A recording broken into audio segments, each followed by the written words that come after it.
Steve Wozniak was only 26 when he invented a machine that changed the course of history.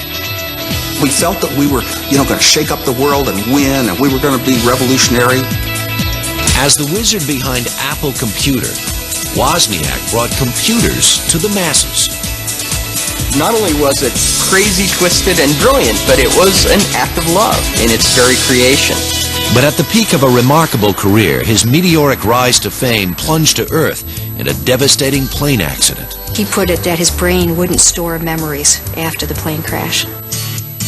With a new perspective on life, he walked away from Apple and took a giant step into the world of rock and roll, spending millions. I predict we're going to lose a lot of money this year. A lot's $5 million and a little's $3 million. Wozniak has a vision. I love it. I think that it's really exciting. Steve lavished much of his sudden fortune on good times, but unlike other instant millionaires, he also used it for good causes. I told him how much I needed. He said, I don't think you can do it for that. How about $200,000? When he turned his back on the high rollers of high tech, he looked instead for personal happiness. People were calling us the Brady Bunch for a while. Though mostly out of the public eye now, his genius has made him a legend. It's like meeting the Wright brothers or something. I mean, the guy is like phenomenal. I think he's considered to be kind of a folk hero. A hero still known simply as the Woz.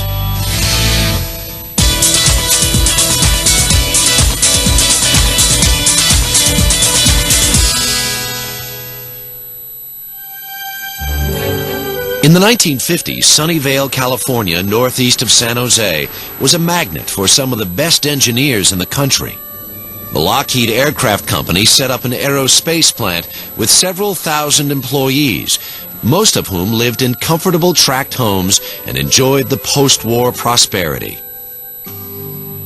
It was here that Lockheed electrical engineer Jerry Wozniak raised a family, starting with the birth of his eldest son, Stephen Gary Wozniak, on August 11, 1950. As a child, it was clear that Steve had his father's knack for mechanics. He did everything at an early age, a very early age. And the thing that really impressed me was you used to get these little toys in cereal boxes in those days, and they were pretty hard to put together, some of them, but he would just sit and look at them, and he knew how to put them together. He never read the directions. But he did read everything else he could get his hands on. And as he grew up, Steve developed a passion for his father's world, electronics. It was clear that his father was his mentor electronically. His father was a really good engineer, and his father was also very good at explaining things. At the same time, the budding child engineer loved to dream. Steve's imagination was fueled by a popular children's book character. The early books that I liked were called Tom Swift Jr., and it was about a young guy that owned a company, and he was an engineer, and he would design products to trap aliens or submarines to go, save the world from something, or spaceships to fly a race in outer space. Putting things together became Steve's favorite hobby. When he was 11, he was consumed with constructing his own ham radio set. But when it came time to actually use it, he was bored. He got his license, but it wasn't too much fun sitting there. He liked building complicated things for himself. And that's how he started building a computer for science fair in junior high school. He did a project with diode transistor logic, which is an early form of computer logic that was built out of spare parts, even before integrated circuits. He built a tic-tac-toe playing computer out of that. It was a big piece of plywood into which he had driven nails all over the plywood and had used the nails to hold the wires that were wiring things together. His primitive first computers were good enough to be entered in science fairs for kids much older than Steve. Even so, he often won the grand prize. But more importantly, it triggered what would become a lifelong fascination with computers. And in Sunnyvale's technology-minded community, there were opportunities for a precocious kid like Steve to pursue that interest. One was provided by his high school electronics teacher, John McCullum. Mr. McCullum had some friends in industry. They just let me come in and program a computer. This was very special. This was a real complete computer, that was sitting in a company that I'd never thought I'd get near. It was at the time a remarkable opportunity for a mere teenager. In the early 60s, computers were million-dollar machines that filled up entire rooms with circuitry, processors, spools of magnetic tape, and punch cards. Big companies had them, the government and military had them, but the average person would never expect to even see one. They certainly didn't fit into Steve's career plans. I thought I'd be an engineer, but I thought I'd be designing radios and TVs and, satellite guidance systems and whatever engineers design. And it never once occurred to me engineers design computers. In high school, Steve was focused on electronics, spending hours in Mr. McCullum's lab after school. Somewhat nerdy in his early teens, he felt awkward socially, especially around girls. He was so shy he never had a girlfriend or even dated. But he developed a way of reaching out that would stay with him for the rest of his life. He became an expert prankster. I got a phone call one morning when our bell schedule wouldn't work. And John McCullum had come over to me and he said, we're going up to the front office because the bells are all out of schedule. We think it was Steve that broke into the administration building that weekend and figured out how to change all the bells so the bells were ringing at all the wrong times. We thought it was probably a pretty good joke, and it was. I would wrap a hair wire around a projector power pins, and then when the teacher plugged it in, big explosion and a flash, and they'd be afraid this projector's no good. Once, Steve disguised a metronome to look like a bomb and put the ticking box in a friend's locker. Somebody heard this ticking noise, and they called the principal, who, of course, opened the locker, and he sees the machine, and he grabs it and runs out to the middle of the football field, pulls the wires off, thinking this may be his last day on Earth. And he thought he would be the hero for doing that. But the funny thing was, it turned out that Steve was the hero of the school. Not all of Steve's pranks came off. This crude Wozniak creation was intercepted by his teachers before it could be displayed at a high school graduation. But he had discovered a power in using his superior technical know-how for fun. As a freshman at the University of Colorado in 1969, he built a pen-sized device that could secretly distort the picture on a TV set from across a room, and he used it to great effect in his freshman dorm. One time I got a guy up on a chair with an antenna, and when he stood on his tiptoes, the TV worked, and when he was down on his heels, it didn't work. It was like I should have been doing a psychology project. He was not, however, the most dedicated student, and with Colorado's high tuition, Steve's time there was cut short. After 1 year, he headed home to attend a local community college, which he did not find challenging. With some money he earned working part-time, he saved enough to enroll at the University of California at Berkeley in 1970. There, Steve discovered the anti-Vietnam War movement, the protest music of Bob Dylan, and a technological Robin Hood known as Captain Crunch, whose target was the phone company. The captain made free calls anywhere in the world with an electronic blue box that created tones that could fool phone company equipment. Steve Wozniak decided he wanted to build one of his own and then show it off to this campus cult hero. When the captain saw Wozniak's version of his own creation, he was impressed. I thought that the design was extremely brilliant. The fact that you can build a blue box, it never had to be tuned. When I build a blue box, I have to tune them. In his box, every tone was almost perfectly right on. Hello, White House switchboard. Hello? I became Mr. Phone Freak. It was like the first time in my life that I was, instead of being shy, when I was showing off the blue box and how it worked, I was master of ceremonies. I doubt very seriously if Woz spent a lot of time, making calls on the thing. He was more interested in the fact that you could make the call rather than to make free calls. Steve shared his blue box secrets with a casual friend from his neighborhood, Steve Jobs, and a business partnership was born. And then Steve said, let's sell it. He always wanted to sell it and get money. Me, I just wanted to design it and show off. Steve Wozniak, which is so typical for him, just wanted to have fun. And it was fun to design it, and it was fun to use it, but he wasn't interested in the business part. But Steve Jobs had a forceful personality and could pull Woz along. The blue box business eventually landed Captain Crunch in jail. That was enough to spook the two Steves, and their first business venture was short-lived. And so was college. Both Steves got caught up in the growing industries around their hometown, now known as Silicon Valley, after the microchips made there. The hottest new company was Atari, makers of video games. Steve Jobs went to work there while Steve Wozniak took a job at electronics giant Hewlett-Packard as an engineer in their calculator department. He also began moonlighting when Jobs asked him to help design a video game for Atari called Breakout. There was one catch. It had to be done quickly and cut down on the hundreds or so chips most game designers were using at the time. Wozniak took the challenge. So I sat down to try to design this game in 4 days, which people would say is basically impossible. We were up all day and night, Steve and I. We went in 3 or 4 nights in a row, all night long at Atari. We actually got the Breakout game finished up, around 45 chips, totally tired.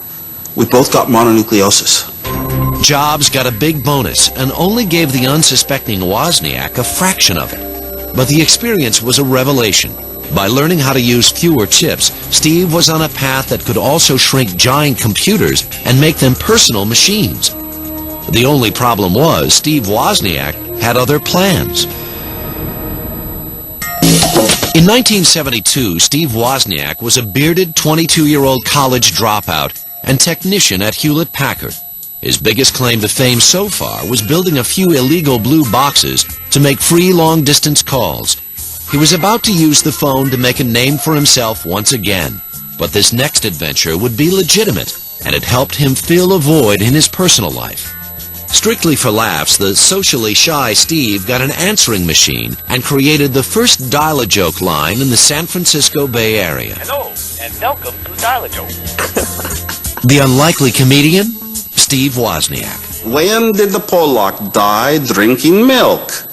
When the cow sat down. I called his number one day, and I hear this phony Polish accent saying, "Thank you for calling Dial-a-Joke," telling me the joke of the day, and I'm thinking I've got the wrong number. All of a sudden, I said, "Steve Gary, is that you?"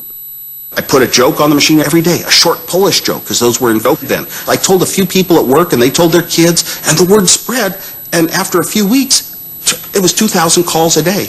And he could have a good time with Dial-a-Joke without actually face-to-face interacting with people because he was too shy for that.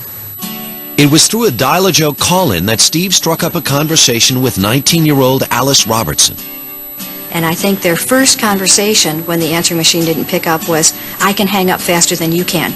And it went from hanging up to actually talking for a while and eventually meeting in person. We hit it off, and I had a girlfriend, and this never had crossed my mind I would have one.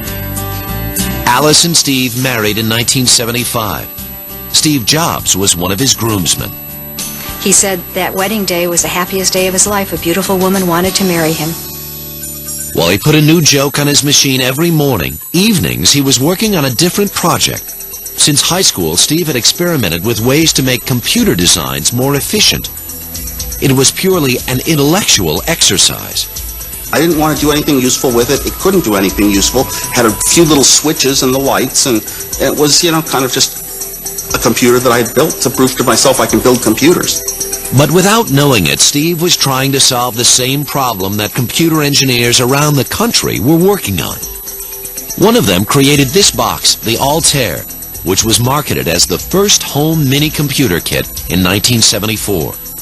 The only problem was that for all its switches and lights, it really didn't do much. You get a bunch of pieces, and you start screwing them together and following the instructions and soldering chips on and plugging things in, and if you're lucky, it works. Friends encouraged Steve to bring his computer boards to the weekly meetings of a local electronics club. It was here that he first realized that his private tinkerings had a potential he never thought about. The Homebrew Computer Club was a loose gathering of the most daring and eccentric computer geeks in Silicon Valley. Yet Steve saw that his computer designs were much more streamlined than anybody else's. And the smaller he could make a computer, the more likely it was that one day it could become a household appliance. The club was a catalyst for innovative thinking. The Homebrew Computer Club was a hotbed of invention and exploration. The closest description I can give you of the Homebrew Club was that it was anarchy at its worst and at its best. The Homebrew Computer Club became the most important event of my life. Energized, Steve brought a new focus to his computer designs. Not only did he figure out how to use fewer chips, He also decided his computer should be controlled with a typewriter keyboard. He was the first to connect a computer to a television monitor. Most importantly, he wrote a brilliant new version of a computer language called BASIC, which would run it. He knew he was onto something, but didn't yet see the big picture. For that, he once again needed Steve Jobs. About that point, Steve Jobs came to some of the Homebrew Club meetings, and I think he saw it more as a group of people that wanted something new and that there was sales potential. He was always interested in sales. And he said, why don't we make a PC board? We'll build the PC board for $20 and we'll sell it for $40. And I remember so distinctly when they were trying to decide what name they would have for the company. Well, I thought, well, you know, I'm pretty good at words, so I'll think of a clever name. But I think like Woz Jobs. No, Jobs wanted it Jobs Woz. And I never did come up with a clever name. And so at some point in time, the word Apple popped up. And so Apple Computer was born in the spring of 1976. Wozniak's board was dubbed the Apple I, and he and Jobs planned on selling a few hundred of them to their fellow computer freaks. I can recall the debut of the Apple I at the Homebrew Computer Club. They were very impressed. Everybody wanted it. And then it was moved over to Steve Jobs' garage, where they put the Apple I together. And occasionally Steve would bring the Apple I home to demonstrate, and it was very primitive compared to what we have today, of course. Little stick figures and little twangy music. And I remember looking at it and thinking, well, good, Steve's got another toy. There was one problem for the upstart company. All this time, Steve was moonlighting. By contract, he was obligated to offer his invention to his employer, Hewlett-Packard, a Fortune 500 company. Steve was just a scruffy 26-year-old technician, and his boss told him that his personal computer wasn't on HP's agenda. He said that he didn't have the people available, the resources to do it. But he kept stopping me in the elevator and saying he hadn't been able to sleep. He'd just been thinking about it ever since I had proposed that machine. It was so exciting. It just wasn't a Hewlett-Packard product. Hewlett-Packard's decision would soon come back to haunt them. Steve continued to improve on the Apple I by adding colors, graphics, sound, and amazingly used fewer chips in each new version. This streamlined PC board became the basis for the Apple II, the first viable personal computer with a programming language anyone could use. The Apple II was the very first time ever you pulled a machine out of a box and turned it on, and bing, it had a programming language. I remember the day at the club meeting that he brought the Apple II in because it was the first time I couldn't get close to it. I mean, it was like I had to fight my way to see what was going on. It was stunning to look down there and see only a handful of chips, and how the hell did he do this? Suddenly, the little computer kit business had an entirely different potential, and that was quickly recognized by an engineer looking to back new ventures.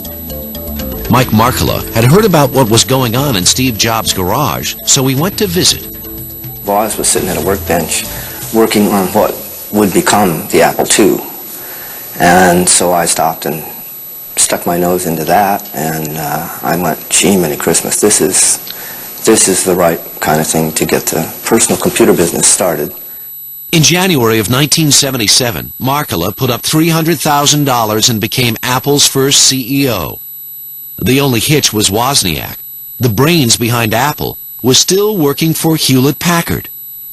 I was scared to start a company. I wasn't a company runner. I wanted to design computers and write software, and I told him that's all I wanted, and I want my job forever at Hewlett-Packard, so I wouldn't start Apple. And Steve just got all my relatives and friends to call me, and finally I found one other friend that was willing to say, do this to get rich. Woz and Jobs eventually moved out of the garage and into real offices. The Apple II got a sleek plastic housing, and Markkula hired an advertising firm to promote its uses in offices and homes. Together they brought the Apple II to the general public for the first time at the 1977 West Coast Computer Fair in San Francisco. There, while Steve Wozniak stayed in the background, Steve Jobs took center stage. I think we took that show by storm, and the computer itself was just exactly what everybody wanted. It just was a huge hit. You couldn't get near their booth. It was wall-to-wall people. At the end of the show, Mike Markkula put his hand around me and said, "Steve, this thing's going to happen. We are going to be a $500 million company." There was a palpable feeling of magic in the air, that we were doing things that no one else had done before. We were doing things that would be great. We were doing things that would change the world. Soon the Apple computer became the first to successfully cross into small businesses, schools, and homes. In their first year, the company took in nearly $800,000, surpassing all expectations, and Apple's future looked bright. Steve Wozniak was flying high. Unbelievable wealth and fame were just around the corner. Steve couldn't imagine how any of this could go bad, but he was about to find out. In 1978, Steve Wozniak was on a roll. His Apple II was a wild success as the first commercial personal computer, and every few months Steve came up with improvements to make it even better. No other computer in this brand new field could hold a candle to it. And while Steve Jobs got the publicity, Steve Wozniak's engineering brilliance made him a legend to the slide ruler set.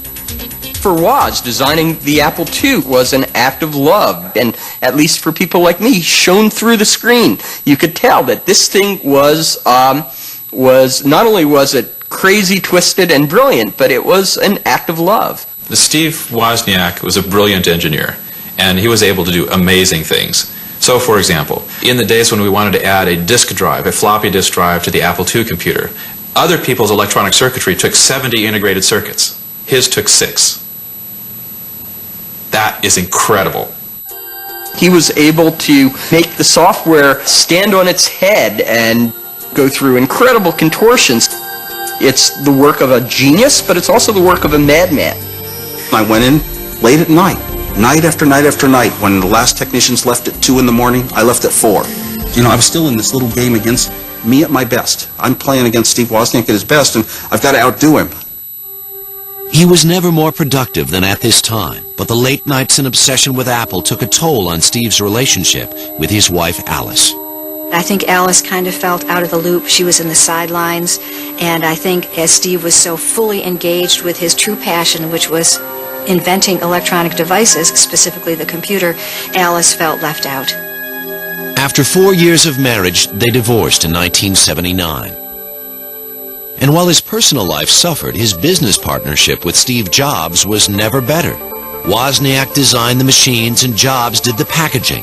By 1980, the two were media darlings, and on the strength of the Apple II's booming sales, they were ready to take their company public. On paper, the stock allocated to Jobs, Wozniak, and CEO Mike Markkula seemed to be split fairly. But Steve Wozniak didn't think so. He was concerned about Apple's employees, who he felt also deserved to share in the riches. So he took some of his ample share of stock and invented a program that came to be known as the Woz Plan, where he gave sort of bonus amounts of stock to a few key people, but then he allowed anyone working at Apple before a certain time to purchase up to, say, 3,000 shares of stock, well, which ended up being worth hundreds of thousands of dollars to people.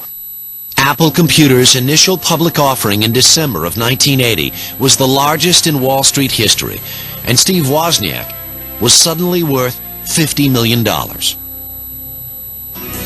His personal life also changed. He started dating an attractive accountant at Apple, Candy Clark. He now drove a flashy Porsche and bought a $200,000 private plane, which he learned to fly. He had no idea, though, how quickly his life was about to change yet once again. In February 1981, just 2 months after becoming a multimillionaire, Steve was ready to propose to Candy. For a romantic weekend to pick out their rings, Steve and Candy and 2 friends were going to fly in Steve's plane to San Diego. With Steve at the controls, the plane began its takeoff. Witnesses say it got airborne too quickly. A few seconds into the flight, the plane veered suddenly and crashed. All 4 passengers were badly hurt, but Steve and Candy had the worst injuries. Candy fractured her cheekbones and would need plastic surgery. Steve, who was found at fault for the accident, was bloodied with severe facial injuries to his mouth and jaw. But he also suffered a more serious blow, temporary brain damage. I couldn't remember anything past putting my hand on the throttle of the plane. He had a type of amnesia, after the crash that was so severe, he can't remember from a couple of minutes before the plane crashed until about 5 weeks afterwards. And when people would visit him in the hospital, they would talk about the plane crash, and a half an hour later, he would wonder, why were they talking about a plane crash? So he was very seriously affected. He put it that his brain wouldn't store memories after the plane crash. Returned to Apple in the spring of 1981, he was no longer on top. The fast-growing company had hatched new projects with new engineers working on them. Steve's status was vaguely defined as senior scientist. Suddenly, he was on the sidelines. He didn't do the day-to-day engineering or programming on it, but he would help them with any kind of questions they had. And it was just a good morale type of thing for him to be around. He and Candy got married 4 months after the plane crash, but inside, Steve was restless with his undefined status at Apple. He now considered a move that would have been unthinkable just a few months earlier. He wasn't involved in the mainstream development. In fact, Woz had transitioned to be working on the Macintosh at the time of the accident. But he had just transitioned and hadn't really started. So he was kind of sort of between jobs at the time it happened. So it was natural for him to just take a break. I was kind of feeling like I'd like to find a way out of the company. So I just basically made a phone call to Steve, I think, and said, I'm going to go to college. Steve Wozniak was 32 years old when he took a leave of absence from the company he had co-founded just 5 years earlier. His invention, the Apple computer, was the largest selling personal computer in the world, the first to ever reach $1 billion in sales, and his financial stake in the company's stock remained in the $100 million range. But from this point on, Steve's influence at Apple Computer was essentially over. Instead, he would re-enroll at Berkeley to get the degree he had forsaken. He also wanted time to think. And what Steve Wozniak came up with next took everyone by surprise. In the 60s and 70s, San Francisco was one of the centers of the rock music world. And a major reason for that was rock promoter Bill Graham. With local acts like Santana, Journey, and Jefferson Airplane, Graham put on some of the biggest concerts in history. Now in 1982, he was about to add to his impressive record, thanks to Steve Wozniak. On leave from Apple, Steve had gone back to the University of California at Berkeley to complete his college degree. With worldwide fame and a multi-million-dollar fortune, it was hard just to mingle on campus.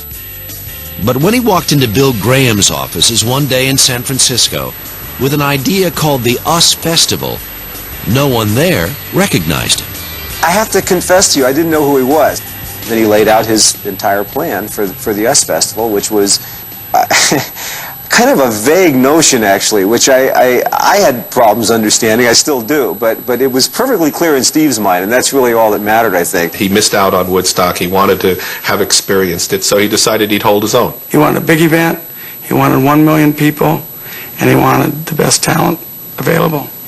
Steve's first foray into the music world would prove to be one of the most ambitious of all time. He was willing to put up an astounding amount of his own money, over $12 million, for a 3-day event. An open-air venue was found in the Southern California desert near San Bernardino. A massive logistical effort to provide facilities for an expected 100,000 music fans was put together, along with a state-of-the-art stage. Bill Graham booked headliners like the Grateful Dead, Santana, and a dozen other acts. As Labor Day weekend in 1982 began, Steve Wozniak was suddenly a player among the elite of rock and roll. Steve Wozniak, the real rock and roll nut, used to go to the Fillmore in Winterland in the old days. Here we are. Wozniak has a vision, and he's a man, he has a vision. It's dangerous, I love it. I think that it's really exciting. Steve was also looking to connect the world of rock to his world of technology. With Apple, Atari, and other computer and game makers, he set up a tech fair on the festival grounds. And it was only fitting that here he, too, would approach the notoriety of a rock star. He and I took scooters, and we took him out to the campgrounds and just basically went and met people at random. There were times when he couldn't go anywhere without being recognized and swamped. As the US Festival began on September 5th, 1982, Steve Wozniak made rock history. And I'll never forget the first night of the first festival. It's full moon, and the biggest event was when the police stepped on that stage. I'll never forget that moment. It was magical. I mean, a couple 100,000 people. It was incredible. But when the crowds got bigger than expected, there were problems. Gate crashers, drugs, a lack of facilities.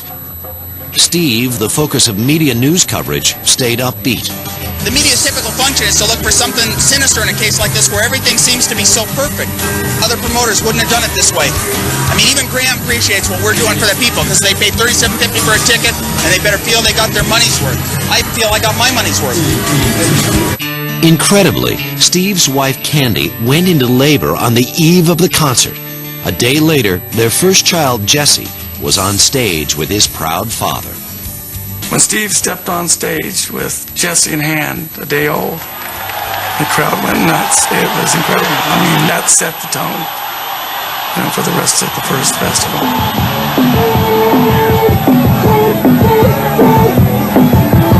As elated as he was over the US Festival, the losses were staggering. Ticket sales were lower than expected. Tens of thousands of fans had stormed onto the grounds without paying. In all, Steve's personal loss surpassed $5 million. But Steve had a wonderful time, so for him, it didn't matter. And as a matter of fact, the Apple stock that particular weekend grew so much that even though he lost money in the US Festival, afterwards he was much richer than he had been before because the stock had grown in value so much. Steve immediately began planning a second US Festival for Memorial Day weekend in 1983. This time, he was determined to prevent the crowd problems that plagued his staff before. He was trying to think of every possible detail, and that's what the charge he gave to his staff. He said, I want preventive medicine. At the second US Festival, he also hoped to at least break even. To broaden the event's appeal, some notorious heavy metal groups were added to the bill. It would be a fateful decision. On Heavy Metal Day, acts like Ozzy Osbourne and Van Halen pulled in a record crowd. 400,000 people overwhelmed the site. US Festival 2 became the largest rock concert in history. Filling the bowl to the point where the fences were bulging. You could feel the crowds pressing at the fences, and there was thousands of people outside the fence.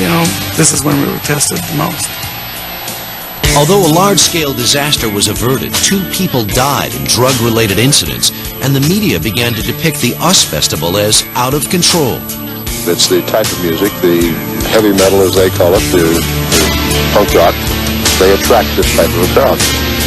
To make matters worse, Steve's personal financial losses continued to mount into the millions. I predict we're going to lose a lot of money this year. Can you turn it up, man? A lot's $5 million and a little's $3 million. He finally felt that enough was enough. It lost money, and about then I sort of decided, if it's not making money, it's not being done the right way. Now 35, Steve Wozniak was about to take another step no one expected. He earned his long-awaited degree at UC Berkeley in 1985. He and Steve Jobs were featured in Time magazine and were honored with a National Technology Award from President Reagan. But all was not well between them. Wozniak ended his leave of absence from Apple and returned as an advisor to his beloved Apple II team. Steve Jobs, however, Macintosh, causing friction in the ranks. There was a lot of bad morale. We had a shareholders meeting or something, and there wasn't even the word Apple II mentioned, and we were still the major selling computer in the company. As a founder of the company, people would come to him with lots of complaints when the system wasn't working for them. So he was definitely exposed to some of the political frictions, and he never had much stomach for that. In a move that stunned the computer world, Steve quit Apple in 1985. He had an idea for a new invention and decided to start all over again. It was a journey that would teach him an important lesson about success and failure, and about himself. In 1985, Steve Wozniak found himself at a crossroads. He had rocked the high-tech world by leaving Apple Computer, and he had lost millions of dollars on 2 history-making rock concerts. Now he announced he was starting over with a brand new invention. He was talking with one of his friends about an idea for an invention to make a remote controller that could work with all the electronic devices in a home instead of having a separate remote for the TV and the VCR. And he thought that sounded like a fun project and a new thing to invent. And so he started CL9, inspired by the name Cloud9. He was excited about it. He was going through a new phase in his life. He had all this spirit in him, this excitement to start something new he hadn't programmed in years. Steve invested $500,000 in CL9 and took a handful of Apple Computer friends to his new business. The remote control would work with TVs, stereos, VCRs, and other household devices. To write its programming code, he sequestered himself in a hotel room on a beach in Hawaii. But once there, he made a surprising discovery about himself. I had this beautiful view of the ocean, and I saw whales every day. And I decided to stay another week, and they let me keep the room for another week, and another week, another week. I stayed there about a month, and I didn't write a bit of code. And you know what? I just sort of, decided I wanted an easier time. Steve had lost the fire that once inspired him to work around the clock to create an efficient new technology. As a result, the remote ended up being a complicated device that never caught on. Steve folded the company. At the same time, his 6-year marriage to Candy was crumbling. Arguments over money and personality clashes were taking their toll. In 1987, Candy and Steve began lengthy divorce proceedings and eventually shared custody of their 3 small children. I think Steve was devastated by the failure of that marriage. He had gone to counseling. He believed marriage was forever. And so, again, to fail at marriage, I think was very, very painful for him. He was real low at the time. He would call me 2, 3 in the morning to tell me jokes. He was going through a transition period. His kids were young. He wanted to spend a lot of time with them.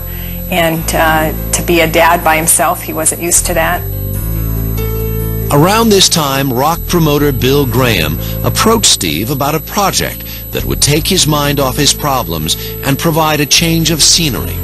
Graham wanted to stage the first American rock and roll tour of the Soviet Union. Bill Graham called me. He said, well, we have a chance to put on a concert for the first time ever. Okay, I like first time ever things in life. I asked him, well, how much is it going to cost? He said, $500,000. I said, okay. And that was one phone call. And basically I said, can I have permission to bring 10 friends? Steve footed the bill for concerts that featured Carlos Santana, Bonnie Raitt, and the Doobie Brothers. He used the opportunity to preach technology to the Soviets and was touched by the reception he received. Steve was getting as many questions about the technology as we were as musicians, and I think he was a bigger star probably than any of the rest of us at that time. The music, though, brought 2 worlds together.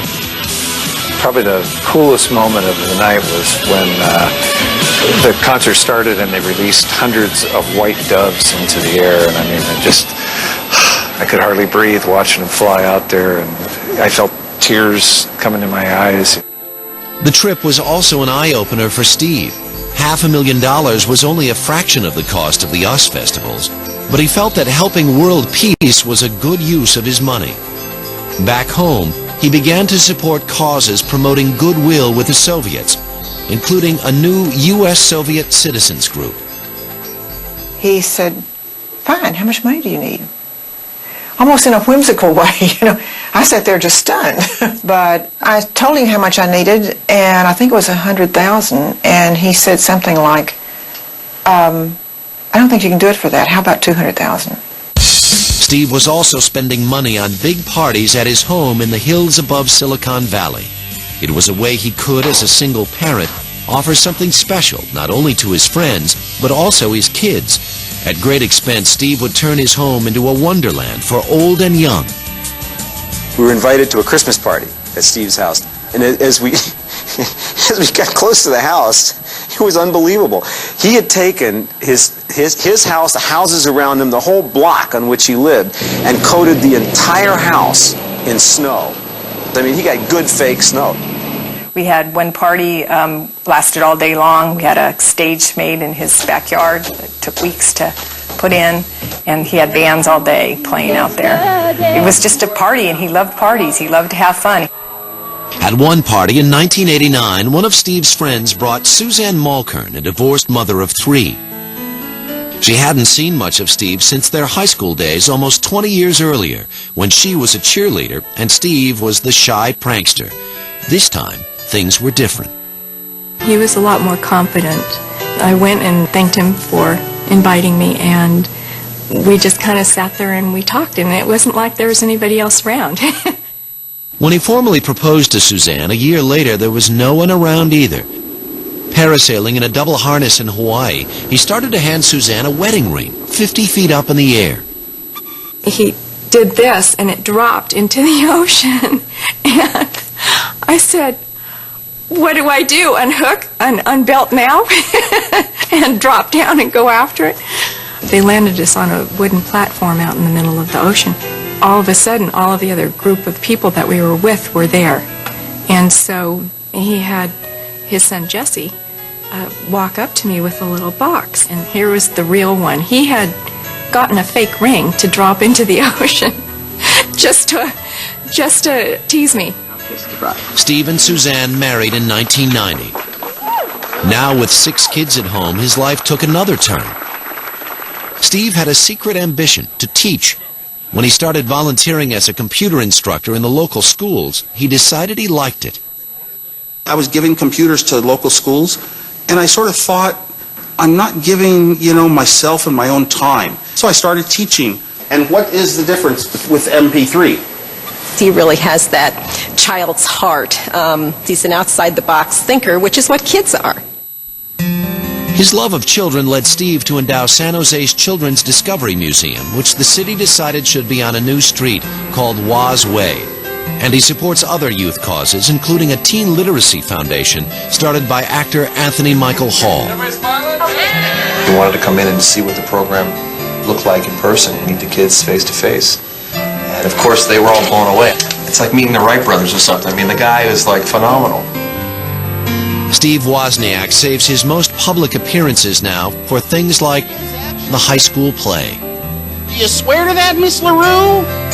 He has no high-tech company, no job as the rest of us know it, but he fills his life with things that have great personal meaning. Everyone's supposed to type their answer to it. When he was recently honored by the National Inventors Hall of Fame, Steve stressed how his delight in learning gave birth to the computer age we now enjoy. Having given away millions, his largesse is legendary. But what Steve Wozniak really gave the world was a leap into the future. The innovative twist he gave computer technology changed everyday life and made a nice guy rich. But as far as Steve Wozniak is concerned, his other legacy is encouraging a new generation to dream about the future, like a shy prankster once did before there ever was a Silicon Valley.